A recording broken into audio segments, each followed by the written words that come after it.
Welcome to Shyam institute. Today July 22న release చేసిన economic survey 2023-24 ఆర్థిక సర్వే.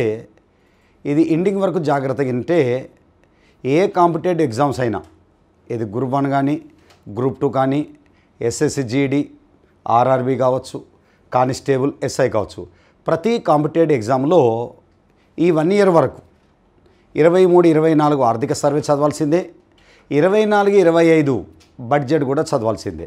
అందుకే మీకు 2 వీడియోలు కూడా అందుబాటులో ఉంటాయి. కాబట్టి ఆర్థిక సర్వేను స్టార్టింగ్ నుంచి ఎండింగ్ వరకు జాగ్రత్తగా వింటే మీకు తప్పనిసరిగా ఒక 2 మార్కులు అయితే ఈజీగా రావడానికి స్కోప్ అనేది ఉంటుంది మనకు. గత ఆర్థిక సర్వేకు ఈ ఆర్థిక సర్వేకి ఏమైనా మార్పులు చేర్పులు ఉన్నాయా? అసలు ఆర్థిక సర్వే అంటే ఏంటి? బడ్జెట్ అంటే ఏంటి? ఆర్థిక సర్వే ఏమో 2023-24, బడ్జెట్ ఏమో 24-25. అసలు ఆర్థిక సర్వే ఏం చెప్తుంది? ఆర్థిక సర్వే ఏం చెప్తుందంటే ప్రస్తుత ప్రభుత్వము గత సంవత్సరంలో ఏమి చేశారో తెలియచేసేదాన్ని ఆర్థిక సర్వే అనొచ్చు. ఆర్థిక సర్వేలో ఏ వివరాలు ఉంటాయి? 2023-24లో జీడిపి గ్రోత్ రేట్ ఎంత సాధించింది, 24-25లో ఎంతవరకు ఉండవచ్చు, 23-24 ఆర్థిక సంవత్సరం ఆహార ధాన్యాల ఉత్పత్తి ఎంత నమోదైంది, 23-24 ఆర్థిక సంవత్సరంలో ఫారెక్స్ రిజర్వ్స్ విదేశీ మారక నిల్వలు మనకు ఏ విధంగా ఉన్నాయి, అగ్రికల్చర్ గ్రోత్ రేట్ ఎంత ఉంది, ఇండస్ట్రీస్ గ్రోత్ రేట్ ఎంత ఉంది, సర్వీస్ సెక్టర్ గ్రోత్ రేట్ మనకు ఏ విధంగా ఉంది, ఇన్ఫ్లేషన్ ఏ విధంగా ఉంది. ఒక దేశం యొక్క స్థితిగతులు తెలుసుకోవాలంటే ఆర్థిక సర్వే ద్వారా మనకు తెలుసుకోవచ్చు. బడ్జెట్ అనేది భవిష్యత్తు గురించి చెప్తుంది, ఆర్థిక సర్వే అనేది గతం గురించి మాట్లాడుతుంది. గతం గురించి మాట్లాడుతుందంటే ఆర్థిక మంత్రి, అది ఆర్థిక సర్వే. భవిష్యత్తు గురించి మాట్లాడుతున్నారంటే అది బడ్జెట్ అనేది మనకు గుర్తుంచుకోవాలి. ఈ బడ్జెట్ను ఎవరు తయారు చేస్తారు? ఆర్థిక సర్వేని ఎవరు తయారు చేస్తారు? బడ్జెట్ను ఆర్థిక శాఖలో అంతర్భాగంగా ఉన్న డిపార్ట్మెంట్ ఆఫ్ ఎకనామిక్స్ అఫైర్స్ అనే విభాగము బడ్జెట్ను సీక్రెట్గా తయారు చేస్తూ ఉంటారు. ఆర్థిక సర్వేను కేంద్ర ఆర్థిక సలహాదారు నేతృత్వంలో, చీఫ్ ఎకనామిక్స్ అడ్వైజర్ నేతృత్వంలో మనకు ఆర్థిక సర్వే మనకు తయారు చేస్తుంటాం. అందుకే ఆర్థిక సర్వేని ఎవరు తయారు చేస్తారు? బడ్జెట్ను ఎవరు తయారు చేస్తారు? బడ్జెట్కు ఒక రోజు ముందు మనకు ఆర్థిక సర్వే అనేది ప్రవేశపెడుతున్నవారు. ఆర్థిక సర్వే మొదటి ఆర్థిక సర్వే ఎప్పటి నుండి స్టార్ట్ అయింది? మనకు 1950-51 నుంచి 64 వరకు కూడా బడ్జెట్ ప్రవేశపెట్టే రోజే ఆర్థిక సర్వేను ప్రవేశపెట్టేవాళ్ళు. 1964 తర్వాత గమనిస్తే బడ్జెట్కు ఒక రోజు ముందు మనకు ఆర్థిక సర్వే అనేది మనకు ప్రవేశపెట్టడం మనకు స్టార్ట్ అయింది. అందుకే బడ్జెట్ ఎవరు తయారు చేస్తారో తెలిసింది, ఆర్థిక సర్వేని ఎవరు తయారు చేస్తారని తెలిసింది. దీంట్లో మన హైలైట్స్ చూద్దాం. మనకు ఆర్థిక సర్వేకు సంబంధించిన హైలైట్స్, ముఖ్య అంశాలు చూడం. ఆర్థిక మంత్రి నిర్మలా సీతారామన్ మనకు ఈ ఆర్థిక సర్వేను 22వ తారీఖున మనకు ప్రవేశపెట్టింది. ఏ సంవత్సరం ఆర్థిక సర్వే అంటే 23-24కు సంబంధించిన ఆర్థిక సంబంధిత జీడిపి వివరాలు, ఆహార ధాన్యాల ఉత్పత్తి వివరాలు, విదేశీ మారకపు నిల్వలు ఏ విధంగా ఉన్నాయనేది మనకు ఆర్థిక సర్వే ఆర్థిక స్థితిగతుల ద్వారా తెలుసుకోవచ్చు. చూడం, గడిచిన ఆర్థిక సంవత్సరంలో దేశం యొక్క ఆర్థిక స్థితిగతులు, రాబోయే కాలంలో ఆర్థికముగా ఎదురయ్యే సవాళ్లను ముందుగా అంచనా వేసి తెలియచేసేది మనకు ఎకనామిక్ సర్వే. బడ్జెట్ రూపకల్పనలో కీలక పాత్ర పోషించేది ఏంటంటే ఆర్థిక సర్వే. ఏముంటుంది? దేశ ఆర్థిక వ్యవస్థ ఎలా ఉందన్న విషయాన్ని స్పష్టంగా మనకు తెలియచేస్తుంది. దేశం యొక్క ఆర్థిక స్థితిగతులే కాకుండా వ్యవసాయ రంగం యొక్క స్థితిగతులు, పారిశ్రామిక రంగం యొక్క ఉత్పత్తి, జాతీయ ఆదాయంలో వివిధ రంగాల వాటా, ఎగుమతులు ఏ విధంగా ఉన్నాయి, దిగుమతులు ఏ విధంగా ఉన్నాయి, ఇన్ఫ్లేషన్ రేట్ ఏ విధంగా ఉంది, ఫారెక్స్ రిజర్వ్స్ ఏ విధంగా ఉన్నాయి, ఫుడ్ గ్రెయిన్స్ ఏ విధంగా ఉన్నాయి అనేది తెలియచేసేది మనకు ఆర్థిక సర్వే. ఇదంతా ఇంట్రడక్షన్ టాపికం. చూడం, బడ్జెట్ను ఫిబ్రవరి 1న ప్రవేశపెడితే దానికి ఒక రోజు ముందు ఆర్థిక సర్వేను ప్రవేశపెడుతుంటారు. కేంద్ర బడ్జెట్లో వివిధ రంగాల యొక్క రాబడి వివరాలు, వ్యయ వివరాలు ఉంటాయి. బడ్జెట్లో రూపాయి రాక రూపాయి పోక ఉంటాయి. ఆర్థిక సర్వేలో ఇన్ఫ్లేషన్ రేట్ ఏ విధంగా ఉంది, జాతీయ ఆదాయంలో వివిధ రంగాల వాటా ఏ విధంగా ఉంది. చూడండి, బడ్జెట్లో వివిధ రంగాల రాబడి వ్యయాల కేటాయింపులు మాత్రమే గత సంవత్సరంలో దేశ ఆర్థిక పనితీరు, రాబోయే రోజుల్లో ఎదురయ్యే సవాళ్లను ఆర్థిక సర్వే మనకు తెలియజేస్తుంది. మొదటి ఆర్థిక సర్వే 1950-51లో సమర్పించారు. 50-51 నుంచి 64 వరకు కూడా సాధారణ బడ్జెట్లో కలిపి ప్రవేశపెట్టేవారు. ఆ తర్వాత నుండి బడ్జెట్ కంటే ఒక రోజు ముందు ప్రవేశపెడుతున్నారు. ఆర్థిక సర్వేను ఆధారంగా చేసుకొని బడ్జెట్ను మనకు రూపకల్పన చేయటం జరుగుతుంది. ఆర్థిక సర్వేని ఎవరు తయారు చేస్తారు?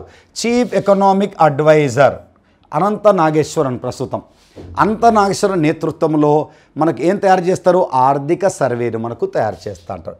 కేంద్ర ప్రభుత్వ ఆర్థిక సలహాదారు నేతృత్వంలో. బడ్జెట్ను ఎవరు తయారు చేస్తారంటే డిపార్ట్మెంట్ ఆఫ్ ఎకనామిక్స్ అఫైర్స్ అనే విభాగము బడ్జెట్ను ఒక సీక్రెట్గా తయారు చేస్తుంటారు. ఇక్కడ నుంచి జాగ్రత్త వినండి. బడ్జెట్కు ఆర్థిక సర్వేకు సంబంధించిన కీ పాయింట్స్, ముఖ్యమైన అంశాలు.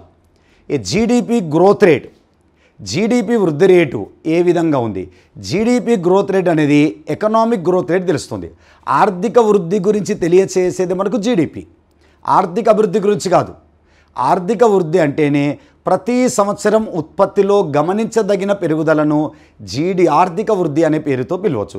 జీడిపిలో పెరుగుదల సాధించడాన్ని ఆర్థిక వృద్ధి అని పిలువచ్చు. 2022-23 ఆర్థిక సంవత్సరానికి జీడిపి గ్రోత్ రేట్ 7% నమోదైంది. 23-24 ఆర్థిక సంవత్సరంలో 8.2% నమోదైంది. 24-25లో గమనిస్తే 6.5% నుంచి 7% మధ్యన ఉండొచ్చు అంట. చాలా ఆర్థిక సంస్థలు, IMF లాంటి ఆర్థిక సంస్థలు, RBI వంటి ఆర్థిక సంస్థలు జీడిపి గ్రోత్ రేట్ 7% కంటే ఎక్కువ ఎక్స్పెక్ట్ చేసినాయి. కానీ ఆర్థిక సర్వే ఏం చెప్తుంది? 24-25 ఆర్థిక సంవత్సరంలో 6.5 నుంచి 7% వరకే ఉండొచ్చని ఆర్థిక సర్వే అనేది మనకు అంచనా వేసింది.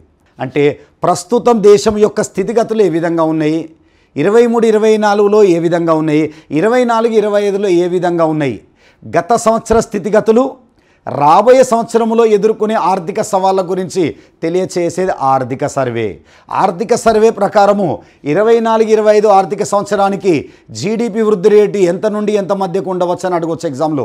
6.5% నుంచి 7% మధ్యన ఉండవచ్చని ఎకనామిక్ సర్వే అనేది మనకు అంచనా వేసింది. ఈ 3 పాయింట్స్ మనకు ఎగ్జామినేషన్లో మీరు గుర్తుంచుకోవాల్సిన అంశాలు. ఒకటి జీడిపి గ్రోత్ రేట్, మరొకటి గమనించినట్టయితే ఫిస్కల్ డెఫిసిట్, కోశాలోటు. కోశాలోటు అనేది మొత్తం రాబడికి మొత్తం వ్యయానికి మధ్య వ్యత్యాసాన్ని చెప్తుంది. కోశాలోటు అన్నా, ద్రవ్య లోటు అన్నా, విత్త లోటు అన్నా, ఫిస్కల్ డెఫిసిట్ అన్న ఒకటే. ఒక ఆర్థిక సంవత్సర కాలంలో ప్రభుత్వం చేసే అప్పును ఫిస్కల్ డెఫిసిట్ అంటాం. అన్ని సంవత్సరాలు ప్రభుత్వం చేసిన అప్పును పబ్లిక్ డెట్ అంటాం. ఎఫ్డి ఏమవుతుంది? పబ్లిక్ డెట్ అవుతుంది. అన్ని సంవత్సరాలు చేసిన అప్పును పబ్లిక్ డెట్, ప్రభుత్వ రుణం అంటాం. ఒక సంవత్సరము చేసిన అప్పును ఏమని చెప్తాం? ఫిస్కల్ డెఫిసిట్ అంటాం. FRBM చట్టం ప్రకారము ఫిస్కల్ డెఫిసిట్ జీడిపిలో 3% లోపే ఉండాలని చెప్పింది మనకు. ఎన్కే సింగ్ కమిటీ రికమెండేషన్ వరకు నందకిషోర్ సింగ్ ఏం చెప్పాడు? 2023 నాటికి కోశాలోటు 2.5%కు పరిమితంగా ఉండాలంటాడు. అంటే కోశాలోటు పెరిగిందంటే ప్రభుత్వం యొక్క అప్పులు అనేది మనకు పెరిగినట్టు. కోశాలోటు జీడిపిలో ఎంతవరకు ఉండొచ్చు అని మనకు ఎక్స్పెక్ట్ చేశారు? FRBM చట్టం 3% వరకు ఉండొచ్చు అన్నది. 2021లో గమనిస్తే 9.2% ఉంది. కోవిడ్ 2019 తర్వాత కోవిడ్ సిచ్యువేషన్ ఉంది కాబట్టి కోశాలోటు అనేది ఫిస్కల్ డెఫిసిట్ రాబడికి మధ్య వ్యయానికి వ్యత్యాసం మనకు చెప్తుంది. మొత్తము వ్యయము, మొత్తము రాబడి. మొత్తము వ్యయము 1200 కోట్లు, మొత్తము రాబడి 1000 కోట్లు ఉన్నప్పుడు బడ్జెట్ లోటు ఎంత ఉండొచ్చు అంటే 200 కోట్లు లోటు ఉండొచ్చు. ప్రభుత్వం అప్పు తీసుకొచ్చి మొత్తము రాబడిలో చూపిస్తున్నాం. అప్పులు తీసుకొచ్చి మొత్తము రాబడిలో చూపిస్తూ మొత్తము రాబడి మొత్తం వ్యయం 2 సమానంగా ఉన్నాయి, మేము సంతులిత బడ్జెట్లో ఉన్నామని చెప్తున్నారు. సుఖమై చక్రవర్తి కమిటీ అప్పులు అనేటి రాబడి కాదు, తిరిగి చెల్లించవలసినవి, అప్పులన్నిటి ప్రత్యేకంగా చూపించాలి, ఇది ప్రభుత్వానికి ఒక లోటు అని 1997 నుంచి కోశా లోటును మనకు ఇంట్రొడ్యూస్ చేశారు. కోశా లోటు అంటే ప్రభుత్వం ఒక సంవత్సర కాలంలో చేసిన అప్పును కోశా లోటు అనే పేరుతో పిలవచ్చు. కోశా లోటు పెరిగిందంటే ప్రభుత్వానికి అవమానకరం, ప్రభుత్వ అప్పులు అనేటివి పెరుగుతున్నట్టు. అందుకే కోశా లోటు అనేది 21-22 ఆర్థిక సంవత్సరానికి జీడిపిలో 6.7%గా ఉంది. 22-23 ఆర్థిక సంవత్సరానికి 6.4%గా ఉంది. 23-24 ఆర్థిక సంవత్సరానికి 5.6% ఉందని ఎవరు అంచనా వేశారంటే ఎకనామిక్ సర్వే అనేది మనకు డిక్లేర్ చేసింది. ఈ జీడిపిలో కోశాలోటు 23-24 వరకు ఎంతవరకు ఉందంట? 5.6% వరకు ఉందంట. అందుకే 22-23, 23-24 అని తప్పనిసరిగా మనం గుర్తుంచుకోవాల్సిన డేటా. గతంలో జీడిపి గ్రోత్ రేట్ గుర్తుంచుకోవాల్సిందే, ఫిస్కల్ డెఫిసిట్ అనేది మనకు గుర్తుంచుకోవాల్సిందే. ఫిస్కల్ డెఫిసిట్ అంటే ఒక ఆర్థిక సంవత్సరంలో ప్రభుత్వం చేసిన అప్పు, అన్ని సంవత్సరాలు చేసిన అప్పును పబ్లిక్ డెట్ అంటాం. FD fiscal deficit, FD plus FD is equal to ఏమవుతుంది? పబ్లిక్ డెట్ అనేది అవుతుంటా. ఫారెక్స్ రిజర్వ్స్ విదేశీ మారకపు నిల్వలు. విదేశీ మారకపు నిల్వలు అంటే విదేశీ కరెన్సీ కావచ్చు, అంటే డాలర్, బంగారపు నిల్వలు కావచ్చు, ఐఎంఎఫ్ యొక్క కృత్రిమ కరెన్సీ స్పెషల్ డ్రాయింగ్ రేట్స్ కావచ్చు, విదేశీ సెక్యూరిటీలు కావచ్చు.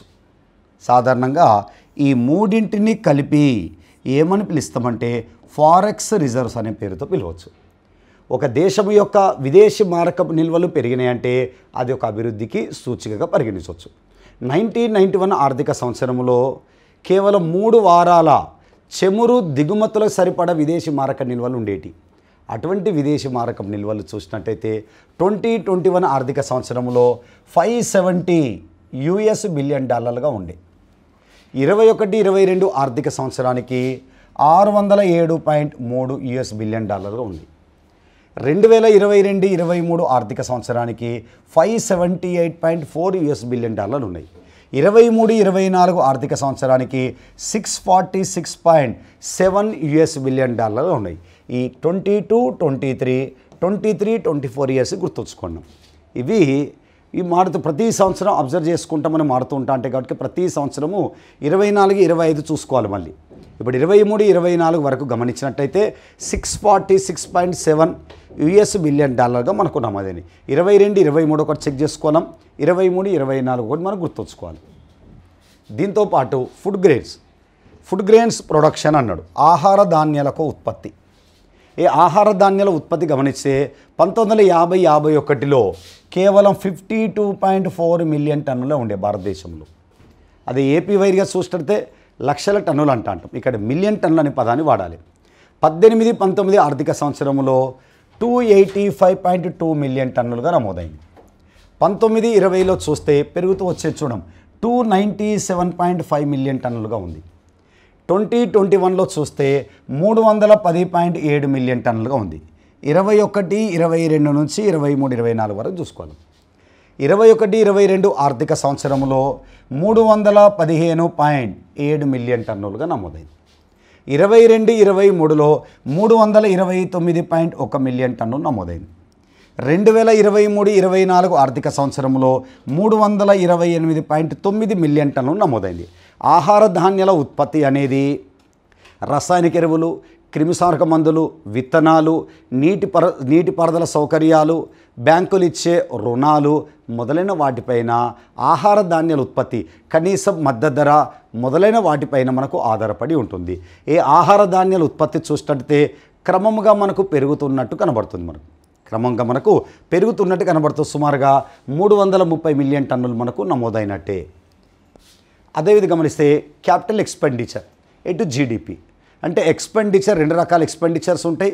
ఒకటి రెవెన్యూ వ్యయము, మూలధన వ్యయం. ప్రభుత్వం సాధారణ పరిపాలన కోసం చేసే ఖర్చంతా రెవెన్యూ వ్యయమే. దేశ రక్షణ, శాంతి భద్రతలు, జీతాలు, పెన్షన్లు, స్కాలర్షిప్లు, సబ్సిడీలు, వడ్డీ చెల్లింపులు, వీటిపైన ప్రభుత్వాలు చేసే ఖర్చంతా కూడా రెవెన్యూ ఎక్స్పెండిచర్. దీనివలన నూతన ఆస్తుల సృష్టి అనేది జరగదు. పరిశ్రమల స్థాపన, నీటిపారుదల ప్రాజెక్టులు మొదలైన అభివృద్ధి కార్యక్రమాల కోసం చేసే వ్యయాలన్నీ కూడా క్యాపిటల్ ఎక్స్పెండిచర్. ఒక ప్రభుత్వానికి రెవెన్యూ వ్యయం కంటే క్యాపిటల్ ఎక్స్పెండిచర్ ఎక్కువ ఉండాలి. అదేవిధంగా క్యాపిటల్ రిసిప్ట్స్ కంటే రెవెన్యూ రిసిప్ట్స్ ఎక్కువ ఉండాలి. రెవెన్యూ రాబడి పన్నుల ద్వారా వచ్చే ఆదాయము ఎక్కువగా ఉండాలి. మూలధన రాబడి తక్కువ ఉండాలి. ప్రభుత్వ రుణాల ద్వారా, ప్రభుత్వ ఆస్తులను విక్రయించడం ద్వారా సమకూర్చుకున్న రాబడిని ఏమంటామంటే మూలధన రాబడి అనొచ్చు. పన్నుల ద్వారా, పన్నేతర మార్గాల ద్వారా సమకూర్చుకున్న రాబడిని రెవెన్యూ రాబడి అనేది గుడ్ అని అర్థం. అంటే మూలధన రాబడి కంటే రెవెన్యూ రాబడి ఎక్కువ ఉండాలి. రెవెన్యూ వ్యయము కంటే మూలధన వ్యయం ఎక్కువ ఉండాలి. దీని వలన సంపద తరలిస్తూ అంటారు. మూలధన వ్యయం వలన ఆస్తుల సృష్టి అనేది జరుగుతుంది. మనకు క్యాపిటల్ ఎక్స్పెండిచర్ అనేది పెరిగితే అభివృద్ధికి ఒక కొలమానంగా చూసుకోవచ్చు. జీడిపిలో 2020-21లో జీడిపిలో 2.1% క్యాపిటల్ ఎక్స్పెండిచర్ పైన ఖర్చు పెడుతున్నారట. 21-22 ఆర్థిక సంవత్సరానికి 2.5% పెరిగింది. 22-23లో 2.7%గా ఉంది జీడిపిలో. 23-24లో 3.2%గా ఉంది జీడిపిలో. అంటే క్యాపిటల్ ఎక్స్పెండిచర్ కూడా మనకు ప్రతి సంవత్సరం ఏమవుతుందంటే పెరుగుతుంది. ఈ క్యాపిటల్ ఎక్స్పెండిచర్ పెరుగుదల ఒక అభివృద్ధికి సూచిక. ప్రభుత్వ ఆస్తులు పెంచుకోవడానికి ప్రభుత్వం చేసే ఖర్చు అంతా క్యాపిటల్ ఎక్స్పెండిచర్ అవుతుంది. పరిశ్రమలు స్థాపించడము, బ్యాంకులు ఏర్పాటు చేయడము, యంత్ర పరికరాలు దిగుమతి చేసుకోవడము, ప్రాజెక్టుల పైన చేసే ఖర్చు అంతా కూడా క్యాపిటల్ ఎక్స్పెండిచర్ అవుతుంది. ఈ క్యాపిటల్ ఎక్స్పెండిచర్ కూడా ఆర్థిక సర్వే ఏం చెప్తుంది? క్రమక్రమంగా పెరుగుతుందని చెప్తుంది అంటే. అదేవిధంగా పన్నుల వాటా 23-24 ఆర్థిక సంవత్సరాన్ని చూస్తే పన్ను వాటాలలో ప్రత్యక్ష పన్నుల వాటా ఎక్కువగా ఉంది. మనకు ప్రత్యక్ష పన్నుల వాటా 55%గా ఉంది. ప్రత్యక్ష పన్నులలో మన కార్పొరేట్ ట్యాక్స్, ఇన్కమ్ ట్యాక్స్ నుంచి ఎక్కువ ఆదాయం వస్తూ ఉంటుంది. వ్యక్తి యొక్క వార్షిక ఆదాయం పైన పన్ను విధిస్తే ఇన్కమ్ ట్యాక్సు, సంస్థల యొక్క నికర లాభంపై పన్ను విధిస్తే కార్పొరేట్ ట్యాక్స్. గతంలో ఎప్పుడు కూడా పరోక్ష పన్నుల వాటా ఎక్కువగా ఉండేది. ప్రస్తుతం చూసినట్టయితే ప్రత్యక్ష పన్నుల వాటా అనేది మనకు ఎక్కువగా వస్తుంది. టోటల్ 100%లో ప్రత్యక్ష పన్నుల వాటా 55% అయితే పరోక్ష పన్నుల వాటా ఎంత అయితే మనకు 45% అనేది ఉంటుంది. ఈ పరోక్ష పన్నులు అంటే మనకు జిఎస్టీ కావచ్చు, అదేవిధంగా ఎక్సైజ్ డ్యూటీ కావచ్చు, అదేవిధంగా స్టేట్ వ్యాట్ కావచ్చు, స్టేట్ ఎక్సైజ్ డ్యూటీ కావచ్చు. ఎందుకంటే వ్యాట్లో కొన్ని కలవలేవు కదా, అందుకే ఆల్కహాల్ ఇంకా కలవలేదు మనకు, అది స్టేట్ ఎక్సైజ్ డ్యూటీలో ఉంటుంది. పెట్రోలియం కలవలేదు, సెంట్రల్ ఎక్సైజ్ వాళ్ళకు పడుతుంటా ఉంటుంది. ఇటువంటి జిఎస్టీ అనేది వస్తువులపైన, సేవలపైన విధించే పన్నులన్నీ కూడా మనకు జిఎస్టీ. ఈ ఆర్థిక సర్వే ఏం చెప్తుంది? పరోక్ష పన్నుల కంటే ప్రత్యక్ష పన్నుల వాటా మనకు ఎక్కువగా వస్తుంటా ఉంటుంది. ప్రత్యక్ష పన్నులు అనేటి ఇతరులకు బదిలీ చేయవచ్చు, పరోక్ష పన్నులు ఇతరులకు బదిలీ చేయరాదు. ఇక డైరెక్ట్ ట్యాక్సు, అదేవిధంగా ఇండైరెక్ట్ ట్యాక్స్. 2023-24 ఆర్థిక సర్వే ప్రకారము కేంద్ర ప్రభుత్వము 81.4 కోట్ల మందికి ఉచితముగా ఆహార ధాన్యాలను అందిస్తుంది. ప్రధానమంత్రి గరీబ్ కళ్యాణ్ యోజన ద్వారా ఉచితముగా అందిస్తుంది. ఈ పాయింట్స్ గుర్తుంచుకోండి. 81.4 కోట్ల మందికి ఉచితముగా ఆహార ధాన్యాలను అందిస్తుంది. 2023-24 ఆర్థిక సర్వే ప్రకారము షెడ్యూల్డ్ కమర్షియల్ బ్యాంక్ 164.3 లక్షల కోట్లు రుణాలను పంపిణీ చేసి అంట. అంటే బ్యాంకులు రెండు రకాలుగా ఉంటాయి మనకు. ఒకటి షెడ్యూల్డ్ బ్యాంకులని, నాన్ షెడ్యూల్డ్ బ్యాంకులని ఉంటాయి.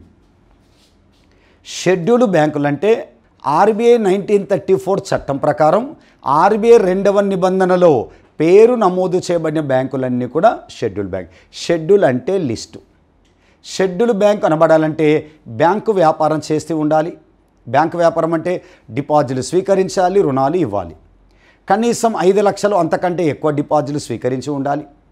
దేశవ్యాప్తంగా 10 బ్రాంచులలో లావాదేవీలు నిర్వహిస్తూ ఉండాలి. అటువంటి బ్యాంకులను షెడ్యూల్డ్ బ్యాంకులు అంటాం. అటువంటి షెడ్యూల్డ్ బ్యాంకులలో 2 రకాలు ఉంటాయి. షెడ్యూల్డ్ వాణిజ్య బ్యాంకులని, షెడ్యూల్డ్ కోఆపరేటివ్ బ్యాంక్స్ అని. Scheduled commercial banks, scheduled cooperative banks అంటాం. షెడ్యూల్డ్ సహకార బ్యాంకులలో గ్రామ స్థాయిలో ప్యాక్స్ అనే బ్యాంకులు ఉంటాయి. జిల్లా స్థాయిలో డిస్ట్రిక్ట్ సెంట్రల్ కోఆపరేటివ్ బ్యాంక్స్ ఉంటాయి.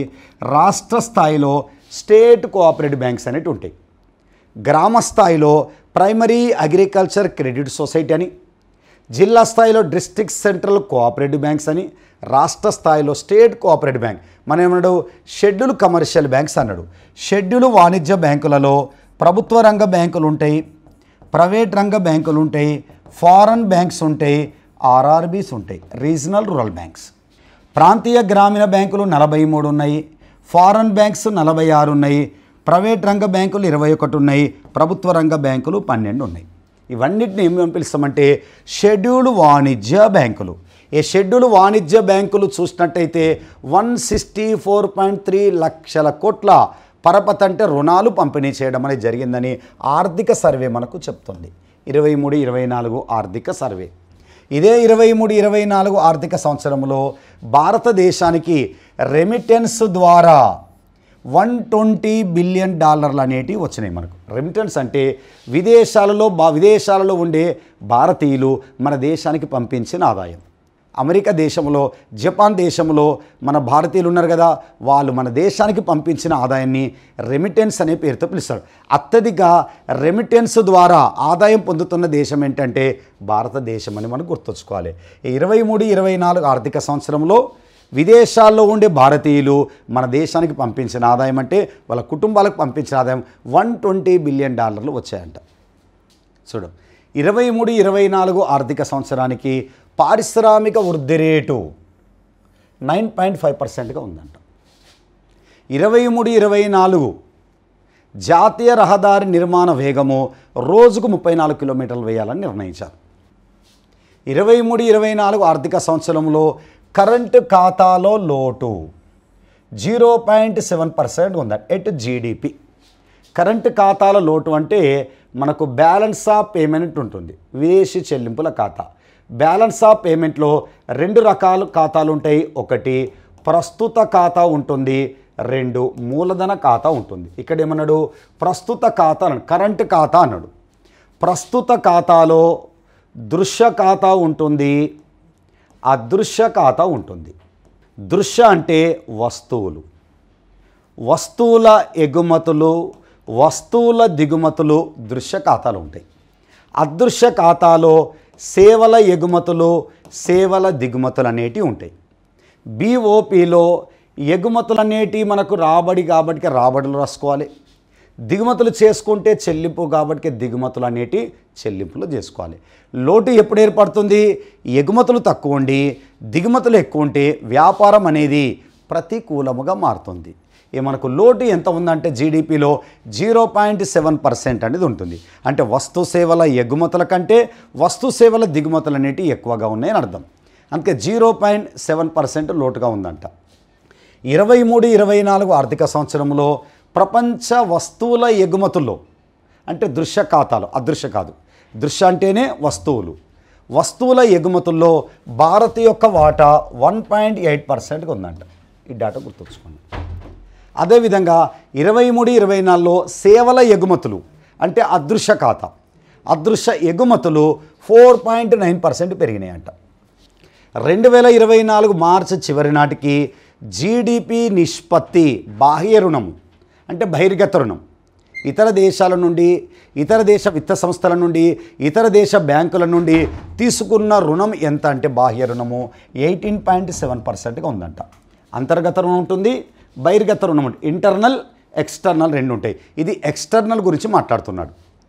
అదేవిధంగా గమనిస్తే ఆర్థిక సర్వే 23-24 ఆర్థిక సర్వేను కేంద్ర ఆర్థిక మంత్రిగా నిర్మలా సీతారామన్ మనకు జూలై 22న ప్రవేశపెట్టింది. దానిలో కీ పాయింట్స్ వీటితో పాటుగా మరికొన్ని ముఖ్య అంశాలు గమనిస్తే టోటల్గా 13 చాప్టర్స్ ఉంటాయేమో ఆర్థిక సర్వేలో. 13 చాప్టర్లలో కొన్ని కీలకమైన పాయింట్స్ చర్చిద్దాం. ఇంతకుముందు అన్ని కూడా రిపీటెడ్ అవుతుంటా అంటే టోటల్ ఎకనామిక్ సర్వేలో 13 చాప్టర్స్ ఉంటాయి మనకు. మొదటి చాప్టర్ ఏం తెలియజేస్తుందంటే మనకు ఎకనామిక్ స్థితిగతులు, భారతదేశంలో ఆర్థిక స్థితిగతులు ఏ విధంగా ఉన్నాయో తెలియజేస్తుంది. చాప్టర్ 1 గమనిస్తే ఆర్థిక సర్వే 24-25 ఆర్థిక సంవత్సరంలో 6.5% నుండి 7% వరకు వాస్తవ జీడిపి వృద్ధి రేటును అంచనా వేసింది. ఏ ఆర్థిక సర్వే 23-24 ఆర్థిక సంవత్సరంలో 8.2% మనకు నమోదైంది. 24-25 ఆర్థిక సంవత్సరంలో ఇంతవరకు ఉండవచ్చు అని అంచనా వేసింది. మీకు స్టార్టింగ్లోనే చెప్పాను. 23-24 ఆర్థిక సంవత్సరంలో జీడిపి గ్రోత్ రేట్ 8.2% నమోదైంది. స్టార్టింగ్ అన్నీ రిపీట్ అవుతుంటా ఉంటాయి. అందుకే చాప్టర్ వైజ్గా మీరు కన్ఫ్యూజ్ అవుతున్న ఉద్దేశం కొద్దీ స్టార్టింగే మీకు టేబుల్ వైజ్గా ఇచ్చారు మనకి. సరఫరా వైపు గమనిస్తే 23-24లో 2011-12 ధరల ప్రకారము, అంటే స్థిర ధరల ప్రకారం, స్థిర ధరలు అంటే బేస్ ఇయర్ ప్రకారం ప్రస్తుత ఉత్పత్తిని స్థిర ధరల ప్రకారం లెక్కిస్తారు. బేస్ ఇయర్ ప్రకారం లెక్కిస్తే స్థూల విలువ జోడింపు గ్రాస్ వాల్యూ యాడెడ్ అంటాం. స్థూల ఉత్పత్తి విలువ నుంచి ఇన్పుట్ వాల్యూ తీసేయాలి. గ్రాస్ వాల్యూ యాడెడ్ ఎట్లా వస్తుందంటే గ్రాస్ వాల్యూ అవుట్పుట్ నుంచి ఇన్పుట్ వాల్యూ తీసుకురావాలి. ఇప్పుడు స్థూల ఉత్పత్తి విలువ, ఈ పెన్ను యొక్క విలువ 10 రూపాయలు. ఈ పెన్ను యొక్క స్థూల ఉత్పత్తి విలువ 10 రూపాయలు అంటే ఈ 10 రూపాయల విలువ గల ఒక పెన్ను తయారు చేసేందుకు ప్లాస్టిక్ కానీ రా మెటీరియల్ కానీ 3 రూపాయలు ఖర్చు అయింది. అప్పుడు జీవీఐ ఎంత అంటే మనకు 7 రూపాయలు అని చెప్పొచ్చు. అంటే స్థూల ఉత్పత్తి విలువ నుంచి ముడి సరుకులకు అయ్యే ఖర్చును తీసేస్తే వచ్చేదే గ్రాస్ వాల్యూ యాడెడ్ అని మనకు చెప్పొచ్చు. జీవీఓలో మనకు ముడి సరుకుల విలువ యాడ్ అయి ఉంటుంది. ఆ విలువను తీసేస్తే వచ్చేదే గ్రాస్ వాల్యూ యాడెడ్ అనేది వస్తుంది. అందుకే ఏమన్నాడు, సరఫరా వైపు గమనిస్తే 11-12 స్థిర ధర ప్రకారము జీవీఏ ఎంత నమోదైందంట, 7.2% శాతం నమోదైందంట.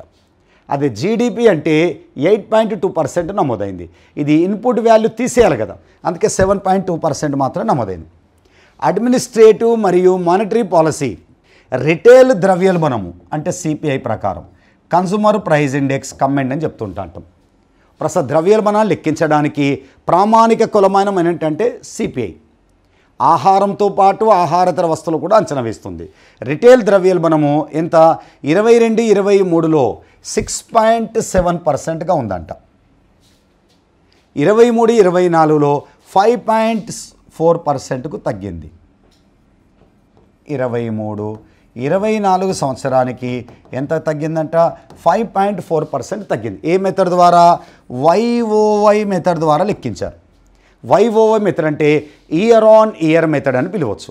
ఇయర్ ఆన్ ఇయర్ మెథడ్ అనే పేరుతో పిలవచ్చు. ఉదాహరణకి ఇయర్ ఆన్ ఇయర్ మెథడ్ గమనించినట్లయితే 2024-25 ఆర్థిక సంవత్సరంలో ఒక పెన్ను దీని ధర 30 రూపాయలు ఉందనుకోండి. గత సంవత్సరము 23-24 ఆర్థిక సంవత్సరంలో ఈ పెన్ను 20 రూపాయలు.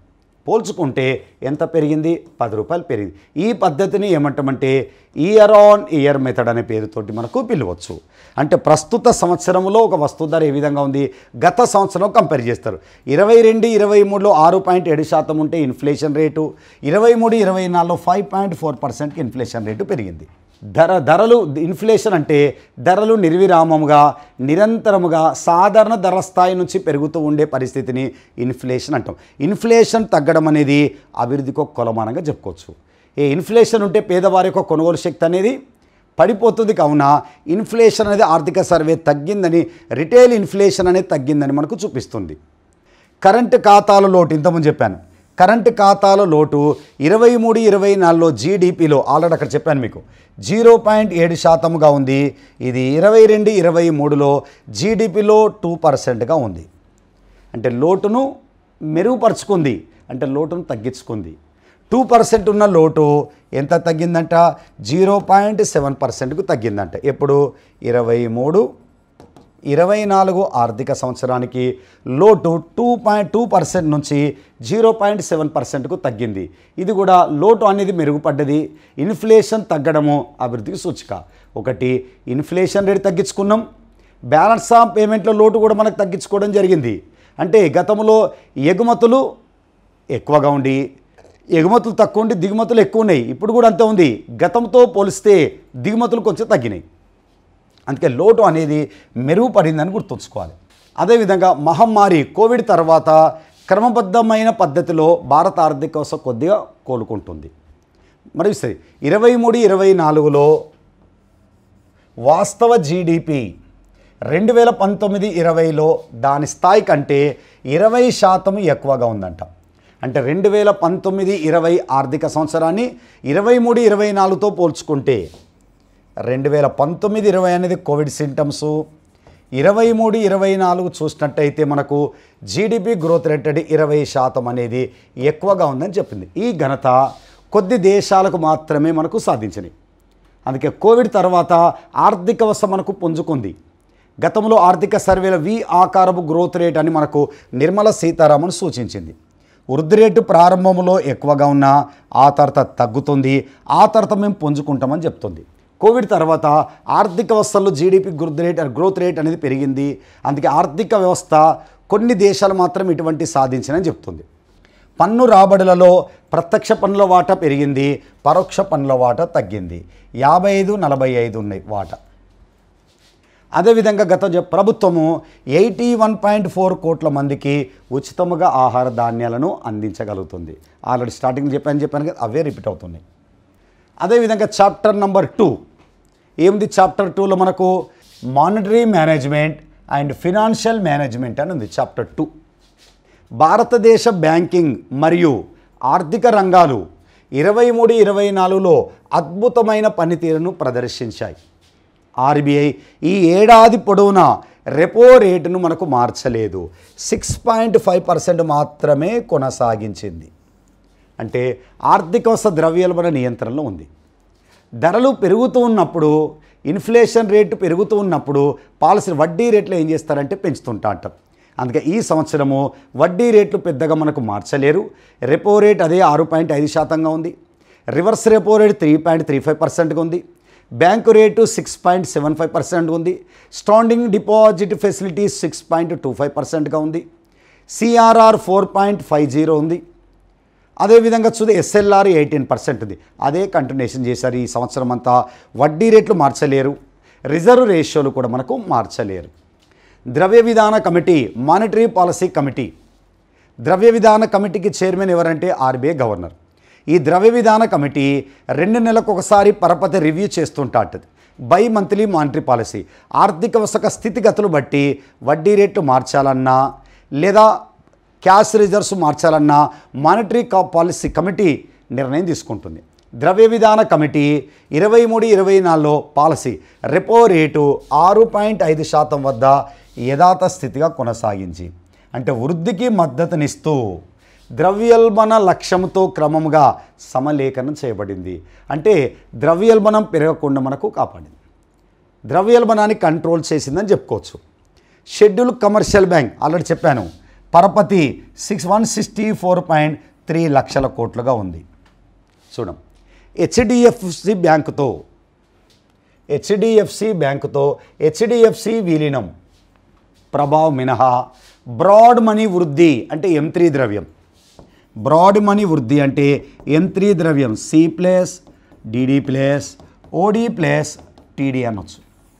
ప్రజల వద్ద ఉన్న కరెన్సీ నోట్లు C అని, బ్యాంకుల వద్ద ఉన్న డిమాండ్ డిపాజిట్లు, ఆర్బీఐ వద్ద ఉన్న అదర్ డిపాజిట్లు, బ్యాంకుల వద్ద ఉన్న టైమ్ డిపాజిట్లు, అది ఫిక్స్డ్ డిపాజిట్ కావచ్చు, రికరింగ్ డిపాజిట్ కావచ్చు.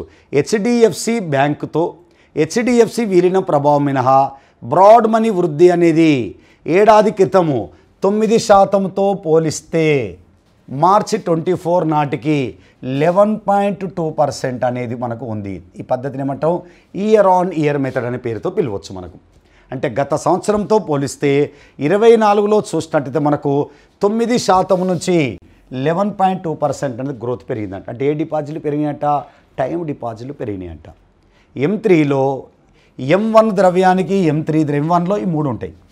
M3లో టైం డిపాజిట్లు అన్నిటి ఉంటాయి. ఖాతాదారుడు కోరిన వెంటనే చెల్లించిన డిపాజిట్లు ఏంటంటే టైం డిపాజిట్లు. ఏ టైం డిపాజిట్లు పెరిగినాయని చెప్తుంది. భారతదేశము రాబోయే దశాబ్దంలో అత్యంత వేగంగా అభివృద్ధి చెందుతున్న బీమా మార్కెట్లో ఒకటట. అంటే బీమా రంగం అనేది అత్యంత అభివృద్ధి చెందుతుందని ఆర్థిక సర్వే మనకు తెలియచేయడం జరిగింది. చైనా తర్వాత మైక్రో ఫైనాన్స్ సూక్ష్మ రుణాలు ఇవ్వటంలో ప్రపంచంలో చైనా తర్వాత 2వ అతిపెద్ద దేశం ఏంటంటే మనకు ఇండియా అని చెప్పుకోవచ్చు. Micro finance. Chapter number 3 inflation గురించి మనకు చెప్తుంటా అంట. Price and inflation. ఎందుకంటే ధరలు పెరిగినాయి అనుకోండి, ద్రవ్యం యొక్క కొనుగోలు శక్తి ఏమవుతుందంటే తగ్గుతుంది. ధరలు పెరిగితే ద్రవ్యం కొనుగోలు శక్తి తగ్గడం అంటే ద్రవ్యం యొక్క విలువ తగ్గిపోవటం. ద్రవ్యం విలువ తగ్గడం అంటే ద్రవ్యం యొక్క కొనుగోలు శక్తి తగ్గటం. ధరలు ఎక్కువ ఉంటే నీ ద్రవ్యానికి వచ్చే వస్తువుల సంఖ్య అనేది తగ్గిపోతూ ఉంటుంది. అందుకే చూడు, కేంద్ర ప్రభుత్వ సకాలంలో పాలసీ జోక్యాలు మరియు రిజర్వ్ బ్యాంక్ ఆఫ్ ఇండియా ధరల స్థిరత్వ చర్యలు రిటైల్ ద్రవ్యోల్బణము 5.4% వద్ద కొనసాగించడంతో కోవిడ్ తర్వాత ఇదే కనిష్ట స్థాయి ద్రవ్యోల్బణం అని చెప్పుకోవచ్చు. అంటే ద్రవ్యోల్బణాన్ని మనము దాదాపు కంట్రోల్లో ఉంచినాం. కనుక వడ్డీ రేట్లు మార్చలేదు మనకు. అందుకే 5.4% అది కనిష్ట స్థాయి కోవిడ్ తర్వాత అని గుర్తుంచుకోవచ్చు. కేంద్ర ప్రభుత్వము liquid petrol, gas, petrol, diesel ధరలను తగ్గిస్తున్నట్లు ప్రకటించింది. ఫలితంగా ఆర్థిక సర్వే 23-24లో రిటైల్ ఇంధన ద్రవ్యోల్బణము తక్కువగానే ఉంది. పెట్రోల్, డీజిల్ ఇన్ఫ్లేషన్ రేట్ కూడా పెద్దగా పెరగలేదు. ఇది కూడా మన కంట్రోల్గా ఉందని ఆర్థిక సర్వే చెప్తుంది.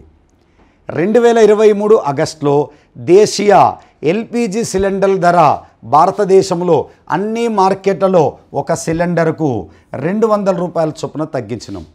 అప్పటి నుండి లిక్విడ్ పెట్రోల్, గ్యాస్ ద్రవ్యోల్బణం నుండి ప్రతి ద్రవ్యోల్బణ జోన్లోకి వెళ్ళిపోయింది. ధరల పెరుగుదల నుంచి ధరల తగ్గుదలకు వెళ్ళిపోయింది.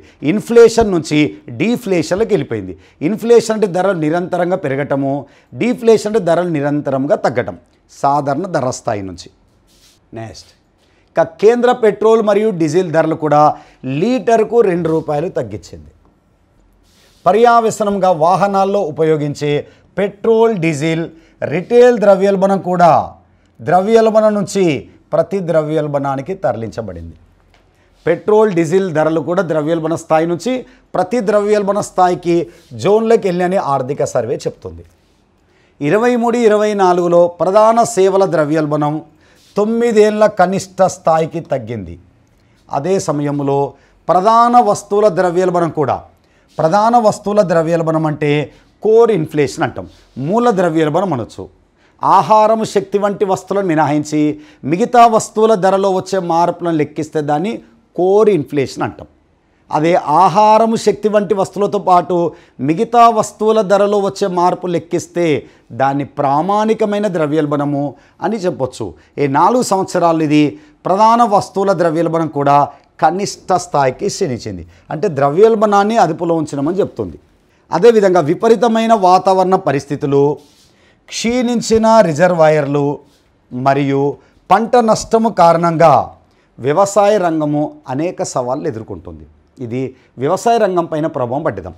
వ్యవసాయ రంగ ఉత్పత్తి ఆహార ధరలపైన ప్రభావం చూపించింది. 2022-23లో ఆహార ద్రవ్యోల్బణం ఫుడ్ ఇన్ఫ్లేషన్ 6.6%గా ఉందంట. 23-24లో 7.5%కి పెరిగిందంట. అంటే ఫుడ్ ఇన్ఫ్లేషన్ పెరిగిందని చెప్తుంది. IMF అంచనా ప్రకారం ఇంటర్నేషనల్ మానిటరీ ఫండ్ కూడా ఏం చెప్తుంది, 23-24 ద్రవ్యోల్బణము 4.6% మరియు 24-25లో 4.2% వరకు ఉండవచ్చని అంచనా వేసింది. అంటే ద్రవ్యోల్బణం, ఫుడ్ ఇన్ఫ్లేషను తగ్గవచ్చని ఎవరు అంచనా వేశారు? ఇంటర్నేషనల్ మానిటరీ ఫండ్ అనేది మనకు అంచనా వేసింది. 4.6% నుంచి 4.2%కు మనకు అంచనా వేశారు. చూడం, బాహ్య రంగము పుష్కలంగా మధ్య స్థిరత్వము, ఈ చాప్టర్ నంబర్ 4 చెప్తుంటా అంటారు. చాప్టర్ నంబర్ 4 గమనిస్తే సరుకుల దిగుమతులు మరియు పెరుగుతున్న సేవల ఎగుమతుల నియంత్రణలో భారతదేశము కరెంటు ఖాతా లోటు కొద్దిగా మెరుగుపడింది. 23-24లో 0.7%కి తగ్గింది. ఇది BOP లోటు తగ్గించుకుంది. 23-24 భారతదేశం సేవల ఎగుమతులు 4.9% పెరిగి US బిలియన్ డాలర్లు $341.1 బిలియన్లకు చేరుకున్నాయంట ఎగుమతులు. అదే IT, సాఫ్ట్వేర్ సేవలు మరియు ఇతర వ్యాపార సేవల ద్వారా వృద్ధి అనేది ఎక్కువగా ఉంది. అంటే ఇక్కడ ఏమన్నాడు, సేవల ఎగుమతులు అనేటివి పెరిగినాయని మనకు ఆర్థిక సర్వే చెప్తుంది. సేవల ఎగుమతుల ద్వారా 23-24 ఆర్థిక సంవత్సరంలో $341.1 బిలియన్ చేరుకున్నాయంట. 23లో రెమిటెన్స్ ద్వారా 120 బిలియన్ మైల్ రాయికి చేరుకోవడంతో ప్రపంచవ్యాప్తంగా రెమిటెన్స్ స్వీకర్తలో భారతదేశమే అగ్రస్థానం ఉన్నదని చెప్పాను. ఇది కూడా అల్చర్ చెప్పాను. మార్చి 24 చివరి నాటికి జీడిపి నిష్పత్తి బహిర్గత రుణాలు 18.7%గా ఉన్నాయి. Chapter number 5 medium term outlook, భారతదేశం కోసం వృద్ధి వ్యూహాలు.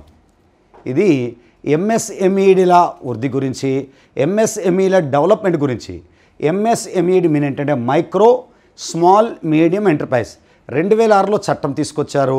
పెట్టుబడి ఆధారంగా పరిశ్రమలు 3 రకాలుగా వర్గీకరించారు. అతి చిన్న, చిన్న తరహా, మధ్య తరహాని 3 రకాలుగా వర్గీకరించారు.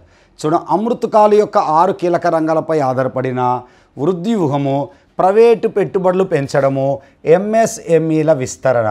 ఎంఎస్ఎంఈలు అనేది శ్రమ సాంద్రతమైనవి, శ్రామికులు ఎక్కువ ఉంటారు, యంత్రాలు తక్కువ ఉంటాయి, ఉపాధి అవకాశాలు పెంచడంలో తోడ్పడే పరిశ్రమలు ఏంటంటే ఎంఎస్ఎంఈడి. వృద్ధి ఇంజన్గా వ్యవసాయము, హరిత ప్రవర్తనకు ఆర్థిక సహాయము, విద్య, ఉపాధి అంతరాన్ని తగ్గించడము మరియు రాష్ట్రాల సామర్థ్యాన్ని పెంపొందించడం. ఇక్కడ ఎంఎస్ఎంఈల విస్తరణను గుర్తుంచుకోండి. భారత ఆర్థిక వ్యవస్థ 7% చొప్పున వృద్ధి చెందాలంటే కేంద్ర ప్రభుత్వము మరియు రాష్ట్ర ప్రభుత్వాలు మరియు ప్రైవేట్ రంగాలు, 1 కేంద్ర ప్రభుత్వము, 2 రాష్ట్ర ప్రభుత్వము, 3 ప్రైవేట్ రంగాల మధ్య త్రైపాక్షిక ఒప్పందం అనేది అవసరం. ఈ ముగ్గురు సహకారంతోనే మనకు ఆర్థిక వ్యవస్థ 7% వృద్ధి రేటు సాధించవచ్చు అంట. అంటే 6.5 నుంచి 7% వరకు వృద్ధి రేటు అనేది ఆర్థిక సర్వే అంచనా వేసింది 24 ఏప్రిల్ 1 నుంచి 25 మార్చి 31 వరకు. చూడండి, చాప్టర్ నెంబర్ 6 వాతావరణ మార్పు మరియు ఎనర్జీ, శక్తి పరివర్తన. భారతదేశము పునరుత్పాదక ఇంధన సామర్థ్యము పెరుగుదల మరియు ఇంధన సామర్థ్యములో మెరుగుదల పరంగా వాతావరణ చర్యలపై గణనీయమైన పురోగతిని సాధించింది. మనకు 6వ పంచవర్ష ప్రణాళిక నుంచి ఎనర్జీ రంగానికి ఎక్కువ ఇంపార్టెంట్ ఇస్తున్నాం మనం. అందుకే 7వ ప్రణాళికలో 28.1% శక్తి రంగానికి కేటాయించినాం. అందుకే 7th ప్లాన్ మన శక్తి ప్రణాళిక చెప్పుకోవచ్చు మనకు. అందుకే ఇక్కడ ఇంధన సామర్థ్యాన్ని పెరుగుదల 2005 మరియు 2019 మధ్య భారతదేశ GDP 7% compound annual growth rate అంటున్నాడు. CAGR 7% కంపౌండ్ వార్షిక వృద్ధి రేటుతో వృద్ధి చెందిందంట.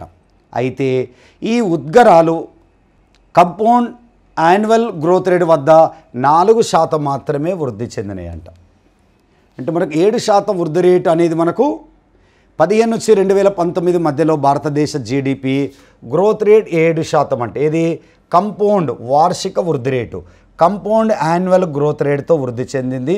అయితే ఈ ఉద్గారాలు 4% వద్దనే వృద్ధి చెందినాయంట. సోషల్ సెక్టర్స్, సామాజిక రంగము బలపరిచే ప్రయోజనాలు అంటున్నాడు. కొత్త సంక్షేమ విధానముపై ఖర్చుపై రూపాయి ప్రభావాన్ని పెంచడంపై దృష్టి పెడుతుందంట. ఆరోగ్య సంరక్షణ, విద్య, పాలన రంగాల డిజిటలైజేషన్, సంక్షేమ కార్యక్రమాలకు ఖర్చు చేసే ప్రతి రూపాయి బలాన్ని మనకు చేకూరుస్తుంది. ప్రతి రూపాయిని కూడా అవసరాన్ని బట్టి మనకు ఖర్చు పెడుతుంది. అనవసరమైన వాటిని తగ్గించుకుంటూ అవసరమైన వాటిని పెంచుకోవడం మనకు పెంచుతున్నారు. 17, 18 మరియు 23, 24 మధ్య నామినల్ జీడిపి, నామమాత్రపు జీడిపి యాన్యువల్ గ్రోత్ రేట్ వద్ద దాదాపు 9.5% వృద్ధి చెందింది. అయితే సంక్షేమ వ్యయం మాత్రము యాన్యువల్ గ్రోత్ రేట్ 12.8% పెరిగిందంట. సంక్షేమ వెల్ఫేర్ పైన పెన్షన్లు, స్కాలర్షిప్లు మొదలైన వాటిపైన చేసే ఖర్చు 12.8% పెరిగిందంట. అసమానతల సూచి గినీ కోఎఫిషియంట్, గ్రామీణ ప్రాంతంలో దాని విలువ గినీ సూచి విలువ 0 నుండి 1 మధ్యన ఉంటుంది. 0 ఉండదు, 1 ఉండదు.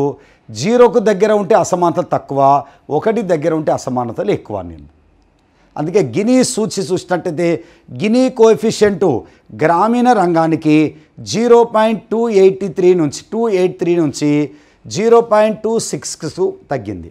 అంటే గ్రామీణ ప్రాంతంలో అసమానతలు తగ్గినాయి. మరియు పట్టణ రంగంలో 0.363 నుంచి 0.314కి క్షీణించడం అనేది జరిగింది. అంటే గ్రామీణ ప్రాంతంలో పట్టణ ప్రాంతంలో అసమానతలు తగ్గుతున్నాయని ఆర్థిక సర్వే మనకి ఇండికేట్ చేసింది.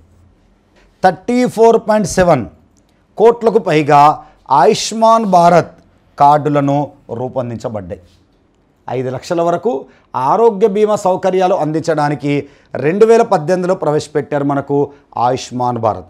ఈ పథకము 7.37 కోట్ల మంది ఆసుపత్రిలో చేరిన వారిని కవర్ చేస్తుందంట. మానసిక ఆరోగ్యాన్ని నిర్ధారించే సవాలు అంతర్గతంగా మరియు ఆర్థికంగా విలువైనవి. 22 మానసిక రుగ్మతలు ఆయుష్మాన్ భారత్లో చేర్చారు. ఇది ఇంపార్టెంట్. దీన్ని ప్రధానమంత్రి జన ఆరోగ్య యోజన ఆరోగ్య బీమా అనే పేరుతో కూడా కవర్ చేయబడ్డది. ఉన్నత విద్య నమోదులో పెరుగుదల అంటే ఉన్నత విద్యలో కూడా నమోదు పెరుగుదల పెరిగిందంట. ఎందుకు? ఎస్సీ ఎస్టీ ఓబీసీ వంటి నిరుపేదల వర్గాలచే పెరిగిందంట. అంటే ఉన్నత విద్యకు వీళ్ళు వెళ్ళే వారి పర్సెంటేజ్ పెరుగుతుంది.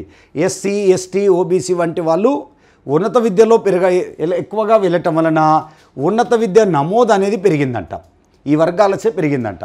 మహిళా నమోదులో కూడా వేగంగా వృద్ధి చెందిందంట. 2014-15 నుండి 31.6% పెరిగిందంట. అంటే దీన్ని బట్టి ఉన్నత విద్యలో ఎస్సీ వాళ్ళు ఎక్కువ వెళ్తున్నారు, ఎస్టీ వాళ్ళు వెళ్తున్నారు, అదేవిధంగా ఓబీసీ వాళ్ళు కూడా వెళ్తున్నారట. ప్రధానమంత్రి ఆవాస్ యోజన, ప్రధానమంత్రి ఆవాస్ గ్రామీణ కింద గత 9 ఏళ్లలో 2024 నాటికి పేదల కోసం 2.63 కోట్ల ఇండ్లు నిర్మించబడ్డాయి ప్రధానమంత్రి ఆవాస్ యోజన ద్వారా. అదేవిధంగా 2014-15 నుండి గ్రామ సడక్ యోజన కింద 15.14 లక్షల కిలోమీటర్ల రహదారుల నిర్మాణం పూర్తయింది. ఇది ఇంపార్టెంట్. రోడ్లు ఎంతవరకు పూర్తయినాయి, పేదవారికి ఎంతవరకు గృహాలను ఏర్పాటు చేశారు, ఈ చివరిలో ఈ 2 ఇంపార్టెంట్. 2020 చాప్టర్ నెంబర్ 8 ఇదంతా కూడా employment, skill development and quality. చూడం 22-23లో నిరుద్యోగిత రేటు 3.2% తగ్గడమట. నిరుద్యోగిత రేటు అన్నప్పుడు మొత్తము జనాభాలో ఎంతమంది నిరుద్యోగులు ఉన్నారు ఇంటూ 100 తోటి చేస్తే మనకు నిరుద్యోగుల శాతం అనేది తెలుస్తుంది. ఈ నిరుద్యోగిత శాతము 3.2% తగ్గడంతో గత 6 ఏళ్లలో భారతీయ కార్మిక సూచికలు మెరుగుపడ్డాయి. ఈ నిరుద్యోగిత రేటు అనేది మనకు చాలా తగ్గింది. భారతదేశంలో నిరుద్యోగిత అంటేనే వ్యవస్థాపరమైన నిరుద్యోగిత, పేదరికం అంటేనే నిరపేక్ష పేదరికం అని గుర్తుంచుకోవాలి. ఈ నిరుద్యోగిత రేటు తగ్గిందని చెప్తుంది. పీరియాడిక్ లేబర్ ఫోర్స్ సర్వే 2017-18 నుంచి సంవత్సరానికి ఒకసారి లెక్కిస్తున్నారు. 45% కంటే ఎక్కువ మంది కార్మికులు వ్యవసాయంలో ఉన్నారంట. 11.4% తయారీ రంగంలో ఉన్నారంట. 28.9% సేవా రంగంలో ఉన్నారంట. మరియు 13.0 నిర్మాణ రంగంలో ఉన్నారంట. 45% వ్యవసాయంలో ఉన్నారంట. 11.4% తయారీ రంగంలో ఉన్నారంట. 28.9% సేవా రంగంలో ఉన్నారంట. 13% కన్స్ట్రక్షన్ సెక్టర్ నిర్మాణ రంగంలో ఉన్నట్టు ఆర్థిక సర్వే మనకు తెలియజేసింది. పీరియాడిక్ లేబర్ ఫోర్స్ సర్వే ప్రకారం యువత 15 నుంచి 29 సంవత్సరాల వయసు నిరుద్యోగిత రేటు 2017-18లో 17.8% నుండి 2022-23లో 10% తగ్గిందంట. నిరుద్యోగిత రేటు అనేది సాధారణంగా 15 నుంచి 59 సంవత్సరాల మధ్య వయసు వరకు లెక్కిస్తుంటాంట. ఈ నిరుద్యోగిత రేటు 15 నుంచి 29 సంవత్సరాల మధ్య వయసు, 15 నుంచి 59 సంవత్సరాల మధ్య వయసు ఉన్న వారిలో మనకు లెక్కిస్తుంటాంటాం. 17-18లో 17.8% నుంచి 22-23లో 10%కు మనకు తగ్గిందంట. ఇది కూడా నిరుద్యోగిత రేటు తగ్గిందని పీరియాడిక్ లేబర్ ఫోర్స్ సర్వే చెప్తుంది. 17-18 గురించి మాట్లాడుతూనే 22-23లో గురించి చెప్తుంది. 17-18లో 17.8% ఉంటే 22-23లో 10%కి తగ్గిందంట. 100 కంటే ఎక్కువ మంది కార్మికులు పనిచేస్తున్న ఫ్యాక్టరీల సంఖ్య 2017-18 నుండి 21-22 వరకు 11.8% వృద్ధి చెందినాయంట. 100 మంది కంటే ఎక్కువ కార్మికులు పనిచేస్తున్న కంపెనీలు 11.8% వృద్ధి చెందినాయంట. చిన్న కర్మాగారాల కంటే పెద్ద కర్మాగారాల్లో 100 కంటే ఎక్కువ మంది కార్మికులు పనిచేస్తున్నారు. ఉపాధి పెరుగుతుంది. తయారీ యూనిట్ కూడా పెంచాలని ప్రభుత్వం సూచిస్తుంది. పెద్ద పరిశ్రమ 2029-30 నాటికి గిగ్ వర్క్ ఫోర్స్ అంట. అంటే శాశ్వత కార్మికుల బదులుగా తాత్కాలిక సిబ్బందిని నియమించే ఆర్థిక వ్యవస్థను గిగ్ ఎకానమీ అనొచ్చు. ఇప్పుడు జొమాటో కానీ ఇవన్నీ పనిచేసే వాళ్ళందరూ కూడా గిగ్ ఎకానమీ కిందకి వస్తుంటా అంటాం. పూర్తికాల సిబ్బందికి బదులుగా తాత్కాలిక సిబ్బందిని నియమించే ఆర్థిక వ్యవస్థను గిగ్ ఎకానమీ అనే పేరుతోటి పిలవచ్చు.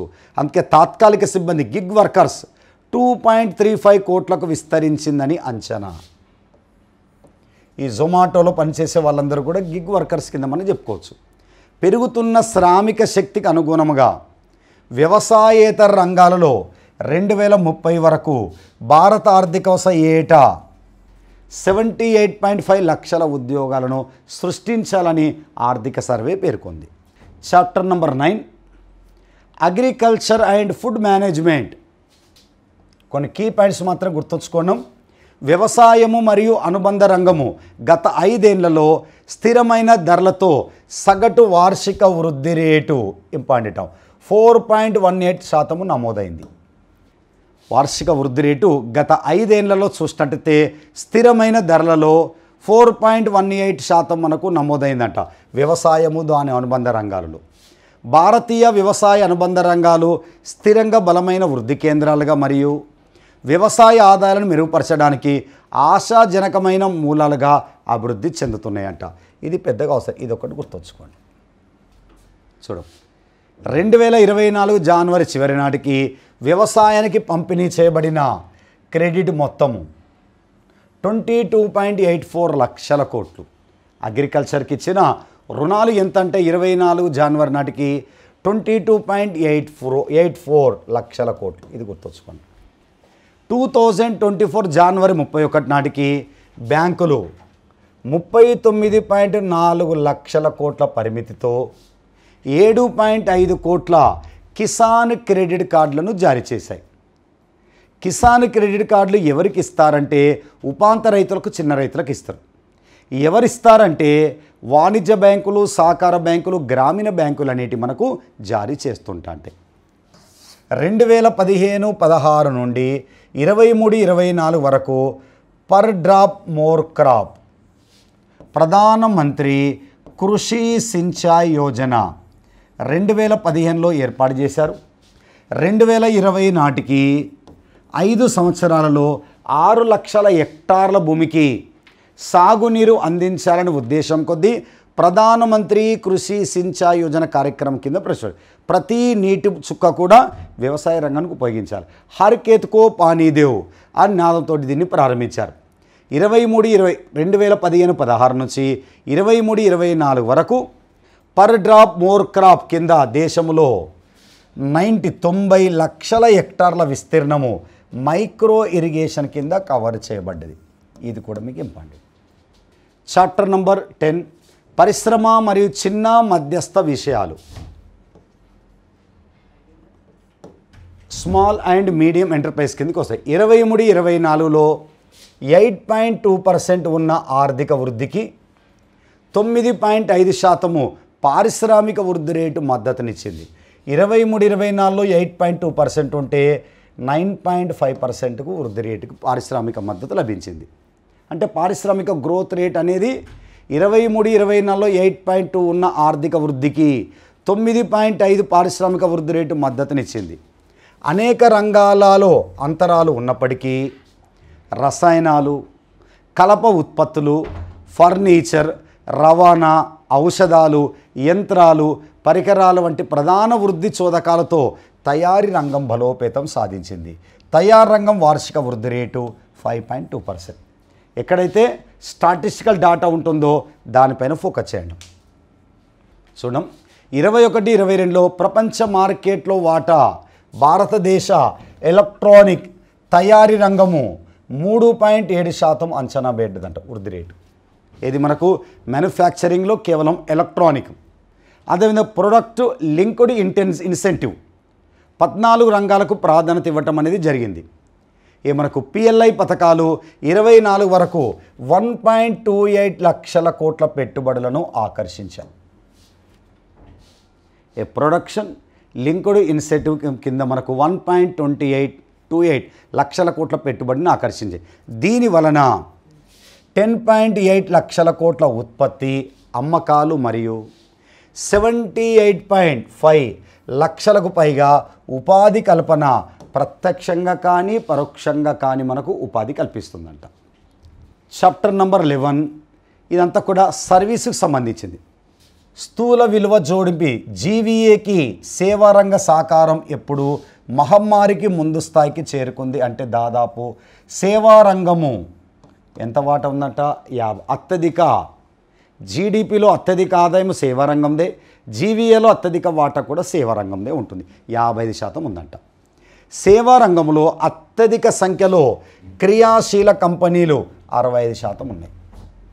2024 మార్చి చివరి నాటికి భారతదేశంలో మొత్తము 16,91,495 క్రియాశీల అంటే ముఖ్యమైన కంపెనీలు ఉన్నాయి. ప్రపంచవ్యాప్తంగా గమనిస్తే 2022లో ప్రపంచ వాణిజ్య సేవల ఎగుమతుల్లో భారతదేశం సేవల ఎగుమతులు ఎంతవరకు ఉన్నాయంట 4.4% ఉన్నట్ట. అంటే అదృశ్య ఖాతాలు. ఇదొక డాటా గుర్తుంచుకున్నాం. భారతదేశం యొక్క సేవల ఎగుమతుల్లో కంప్యూటర్ సేవలు మరియు వ్యాపార సేవల ఎగుమతులు 73% వాటాను కలిగి ఉన్నాయి. 23-24లో 9.6% వృద్ధి సాధించింది. అంటే సేవల ఎక్స్పోర్ట్ అనేవి మన దగ్గర పెరుగుతూ ఉన్నాయి.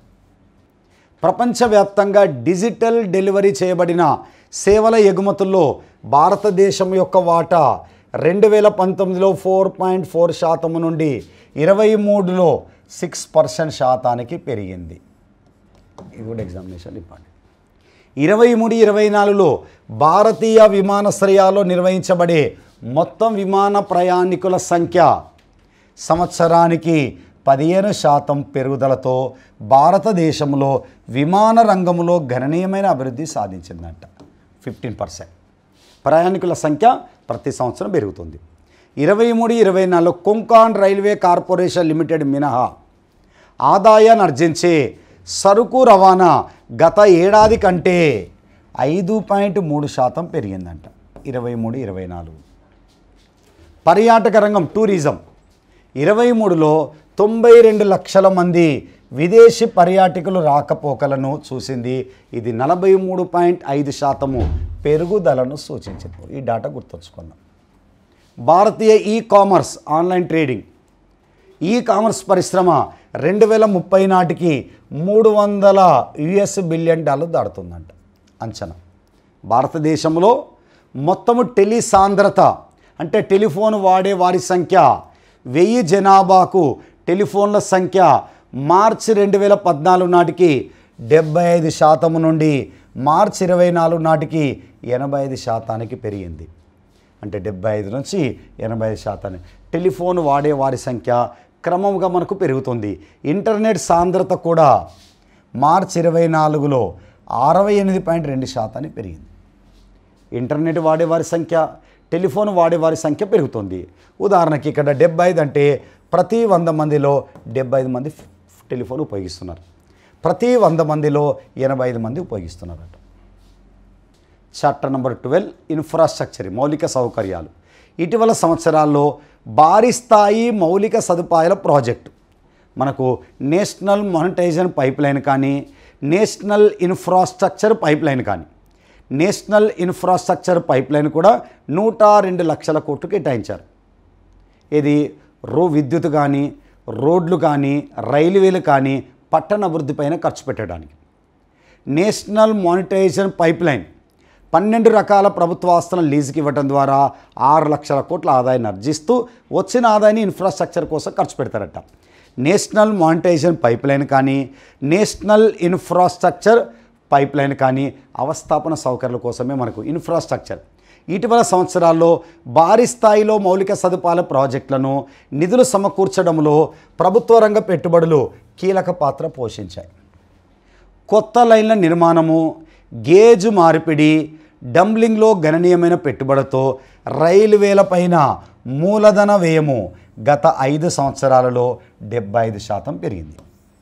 రైల్వేలపై చేసే ఖర్చు అంతా కూడా రైలు రవాణా, వాయు రవాణా, జల రవాణా, ప్రాజెక్టులు మొదలైన వాటిపై చేసే ఖర్చు అంతా కూడా క్యాపిటల్ ఎక్స్పెండిచర్. 23-24లో 21 విమానాశ్రయాల్లో కొత్త టెర్మినల్ భవనాలు ప్రారంభించబడ్డాయి. దీనివలన ప్రయాణికుల నిర్వహణ సామర్థ్యము సంవత్సరానికి 62 మిలియన్ల మంది ప్రయాణికులు పెరుగుదలకు దారితీస్తుందంట. ప్రపంచ బ్యాంకు లాజిస్టిక్ పనితీరు సూచిలో అంతర్జాతీయ షిప్మెంట్ విభాగంలో, అంటే షిప్పుల ద్వారా వస్తువుల సరుకు ఎగుమతులు అనేటి ఎక్కడి నుంచి చేస్తున్నట్ట షిప్మెంట్ విభాగంలో భారతదేశం యొక్క ర్యాంకు 2014 44 స్థానం నుండి 2023లో 22 స్థానానికి మెరుగుపడింది. అంటే వస్తువులన్నీ కూడా మర్చెంటైజ్ ఎక్స్పోర్ట్ ఇండియా స్కీమ్ అని ఉంది. వస్తువుల ఎగుమతులు అనేటి షిప్పుల ద్వారా ఎక్కువగా జరుగుతున్నాయంట. 44 స్థానం నుండి 22 స్థానానికి మెరుగుపడిందంట. 13వ చాప్టర్లో మనకి వాతావరణంలో మార్పు భారతదేశం.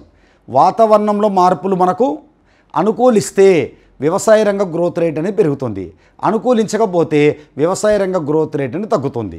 అంటే అగ్రికల్చర్ అంతా కూడా ప్రకృతి పైన మనకు ఆధారపడి ఉంటుంది.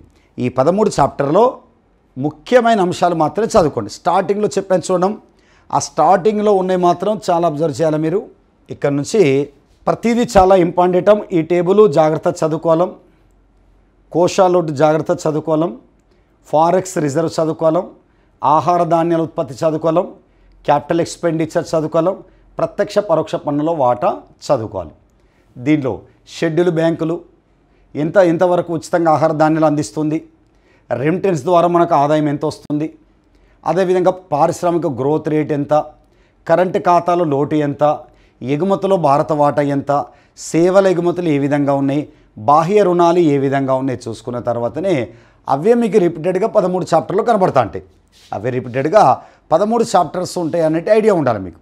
ఆ 13 చాప్టర్లోనే ఇప్పుడున్న అంశాలన్నీ మనకు రిపీట్ అవుతుంటా అంటే ఇది మనకు ఆర్థిక సర్వేకు సంబంధించింది.